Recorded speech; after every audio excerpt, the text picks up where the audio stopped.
નમસ્કાર દોસ્તો, કેમ છો? મજામાં ને?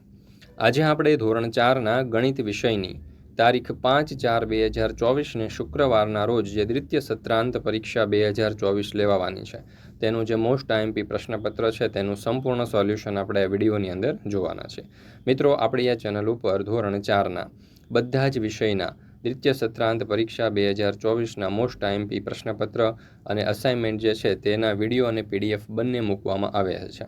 તો આ વિડીયો અને પીડીએફનો અભ્યાસ કરવા માટેની લિંક તમને નીચે ડિસ્ક્રિપ્શન બોક્સની અંદર મળી જશે. જરૂરથી તેનો અભ્યાસ કરી લેજો. આપણા વોટ્સઅપ ગ્રુપમાં પણ જરૂરથી જોડાઈ જજો, જેથી કરીને ધોરણ 4ના દ્વિતીય સત્રાંત પરીક્ષા 2024ના જે આવનારા વિડીયો અને પીડીએફ છે તેની લિંક તમને વોટ્સઅપ પર પ્રાપ્ત થતી રહે. ચાલો તો શરૂ કરીએ આપણે આ ધોરણ 4ના ગણિત વિષયનું જે દ્વિતીય સત્રાંત પરીક્ષા 2024 છે તેનું જે મોસ્ટ આઈએમપી પ્રશ્નપત્ર છે તેનું સંપૂર્ણ સોલ્યુશન. કુલ 8 પ્રશ્ન છે અને કુલ 40 ગુણનું પ્રશ્નપત્ર છે. એમાં પ્રશ્ન નંબર 1 પહેલું, નીચે આપેલ આકૃતિને આધારે ત્રિજ્યા, વ્યાસ અને જીવાની સંખ્યા લખો. તો આમાં ત્રિજ્યા 3 છે, વ્યાસ 1 છે અને જીવા 1 છે. બીજું, નીચે આપેલ વર્તુળમાં વ્યાસ દર્શાવો. તો અહીંયા તમે જોઈ શકો છો કે આપણે વ્યાસ દર્શાવેલો છે. ત્રીજું, નીચે આપેલ વર્તુળમાં ત્રિજ્યા દર્શાવો. તો અહીંયા તમે જોઈ શકો છો કે આપણે ત્રિજ્યા દર્શાવી છે. ચોથું, પરિકરની મદદથી 3 સેન્ટીમીટર માપની ત્રિજ્યાનું વર્તુળ દોરો. તો અહીંયા તમે જોઈ શકો છો 3 સેન્ટીમીટર માપની ત્રિજ્યાનું આપણે વર્તુળ દોર્યું છે. મિત્રો, ધોરણ 3થી 8ની દ્વિતીય સત્રાંત પરીક્ષા 2024 માટે ખાસ ઉપયોગી એવું મોસ્ટ આઈએમપી પ્રશ્નપત્ર આપણે તૈયાર કરેલું છે. અને આ મોસ્ટ આઈએમપી પ્રશ્નપત્રની સાથે સાથે આપણે બ્લુ પ્રિન્ટ પ્રમાણેના અસાઇનમેન્ટ પણ તૈયાર કરેલા છે, જેનો અભ્યાસ કરી અને વિદ્યાર્થીઓ જે છે તે દ્વિતીય સત્રાંત પરીક્ષાની અંદર સારામાં સારા માર્ક્સ પ્રાપ્ત કરી શકશે. હવે આ રેડી ટુ પ્રિન્ટ ફોર્મની અંદર છે, એટલે કે સીધું તમે ઝેરોક્સ કરાવી અને તેનો ઉપયોગ કરી શકો છો, અભ્યાસ કરી શકો છો, વાંચી શકો છો. અને તેમાં આપણે ખૂબ મોસ્ટ આઈએમપી પ્રશ્નો મૂકેલા છે, જે દરેક વિદ્યાર્થીઓને અભ્યાસ કરવા માટે ખૂબ જ સરળતા પડશે અને સારા માર્ક્સ પ્રાપ્ત કરી શકશે પરીક્ષાની અંદર. અને સાથે સવાલની સાથે સાથે જવાબો પણ આપેલા છે, સોલ્યુશન સાથે આ પ્રશ્નપત્ર અને અસાઇનમેન્ટ આપેલા છે. તો દરેક વિદ્યાર્થીઓ અને શિક્ષક મિત્રોએ અવશ્ય આ પીડીએફ અને આ અસાઇનમેન્ટ છે તે મેળવી લેવા, જેથી કરીને દ્વિતીય સત્રાંત પરીક્ષાની સારામાં સારી રીતે તૈયારી થઈ શકે. પ્રશ્ન નંબર 2, સૂચના મુજબ ઉત્તર લખો. એમાં પહેલું, નીચે આપેલા સમછેદી અપૂર્ણાંકનો ઉતરતા ક્રમની અંદર ગોઠવો. તો અહીંયા જુઓ 4/7, 2/7, 6/7 અને 5/7 આપણને આપેલા છે. તો ઉતરતા ક્રમમાં સૌથી પહેલાં મોટી સંખ્યા આવશે, એટલે કે 6/7, એના કરતાં નાની 5/7, એના કરતાં નાની 4/7 અને એના કરતાં નાની 2/7. બીજું, આપેલા અપૂર્ણાંકના બે સમ અપૂર્ણાંક લખો. તો 3/4 એના સમ અપૂર્ણાંક આવશે 6/8 અને 9/12. ત્યાર પછી ત્રીજું, આકૃતિના અડધા ભાગની અંદર રંગ પૂરો. તો અહીંયા તમે જોઈ શકો છો આકૃતિ છે, એના અડધા ભાગમાં એટલે કેટલા ભાગની અંદર આપણે રંગ પૂરી શકીએ. આકૃતિના ચોથા ભાગની અંદર રંગ પૂરો. તો અહીંયા સંપૂર્ણ આકૃતિ આપણને આપેલી છે, એનો જે આ ચોથો ભાગ છે એટલા ભાગની અંદર આપણે રંગ પૂરવાનો છે. પ્રશ્ન નંબર 3, સૂચના મુજબ ઉત્તર આપો. એમાં નીચે આપેલી પેટર્ન પૂર્ણ કરો, જેના કુલ 2 માર્ક્સ છે. તો અહીંયા તમે જોઈ શકો છો કે આ પેટર્ન જે છે તે આપણે અહીંયા દર્શાવી છે. બીજું, નીચેની આકૃતિ આધારિત પેટર્ન પૂર્ણ કરો. તો ડાબી બાજુ છે, નીચેની તરફ છે, જમણી બાજુ છે, તો હવે ઉપરની તરફ આવશે. પ્રશ્ન નંબર 4, નીચેના દાખલા ગણો. એમાં એક પુસ્તકની કિંમત 56 રૂપિયા હોય તો આવા 27 પુસ્તકોની કિંમત કેટલા રૂપિયા થાય? તો 27 × 26 કરવા પડશે, એટલે જવાબ આવશે 1512. તો આવા 27 પુસ્તકોની કિંમત 1512 રૂપિયા થશે.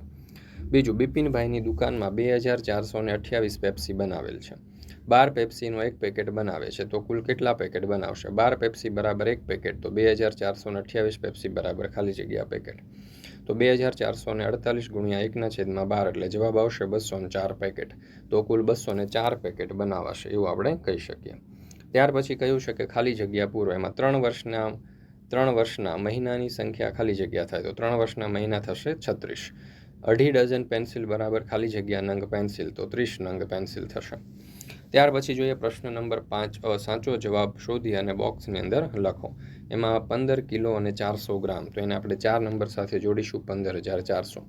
25 કિગ્રા અને 400 ગ્રામ, તો એને આપણે 25400 ગ્રામ સાથે જોડીશું. 15 કિલોગ્રામ અને 4 ગ્રામ, તો એને આપણે 5 નંબર એટલે કે 15004 ગ્રામ સાથે જોડીશું.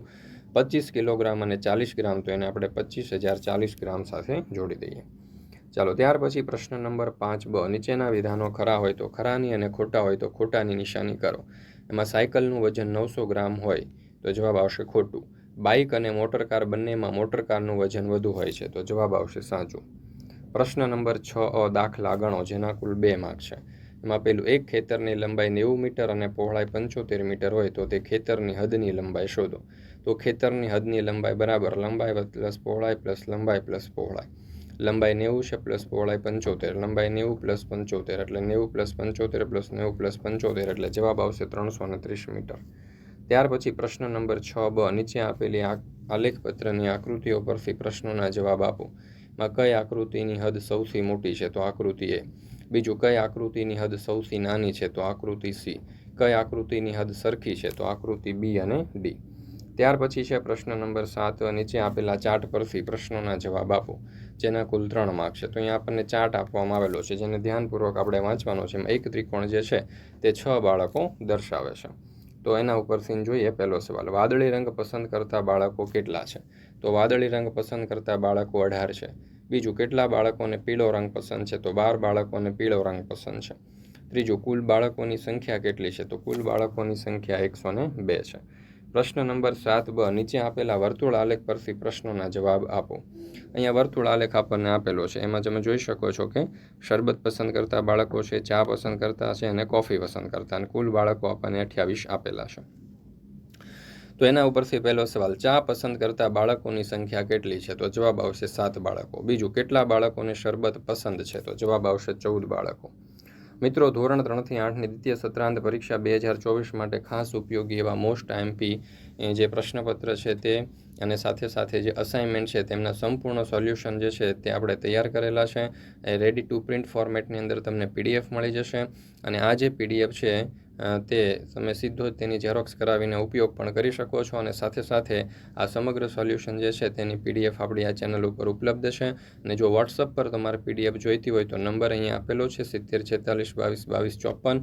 આ નંબર ઉપર કોન્ટેક્ટ કરી અને આ સમગ્ર સોલ્યુશન જે છે તેની PDF તમે મેળવી શકો છો અને તેનો અભ્યાસ કરી શકો છો, જેથી કરીને પરીક્ષામાં તમે સારામાં સારા માર્ક્સ પ્રાપ્ત કરી શકો. પ્રશ્ન નંબર 8, પેટર્નની આગળની 2 સંખ્યાઓ લખી અને પેટર્ન પૂર્ણ કરો. તો જો 16, 32, 48, 64, ત્યાર પછી આવશે 80 અને 96. પેટર્નની 1 સંખ્યાઓ લખી અને પેટર્ન પૂર્ણ કરો. તો 96, 48, 24, 12 અને ત્યાર પછી આવશે 6. દોસ્તો, ફરી મળીશું આપણે એક નવા વિષયના મોસ્ટ આઈએમપી પ્રશ્નપત્રના સંપૂર્ણ સોલ્યુશન સાથે. મિત્રો, આપણી આ ચેનલ ઉપર ધોરણ 4ના બધા જ વિષયના જે મોસ્ટ આઈએમપી પ્રશ્નપત્ર છે તે અને જે અસાઇનમેન્ટ છે તે બધા જ અસાઇનમેન્ટ અને મોસ્ટ આઈએમપી પ્રશ્નપત્રના સંપૂર્ણ સોલ્યુશનના વિડીયો અને PDF બંને મુકાઈ ચૂક્યા છે. તો આ વિડીયો અને PDFનો અભ્યાસ કરવા માટેની લિંક તમને નીચે ડિસ્ક્રિપ્શન બોક્સની અંદર આપેલી છે. જરૂરથી તેનો અભ્યાસ કરી લેજો. સાથે સાથે આપણા વોટ્સઅપ ગ્રુપમાં જોડાવાનું ભૂલશો નહીં.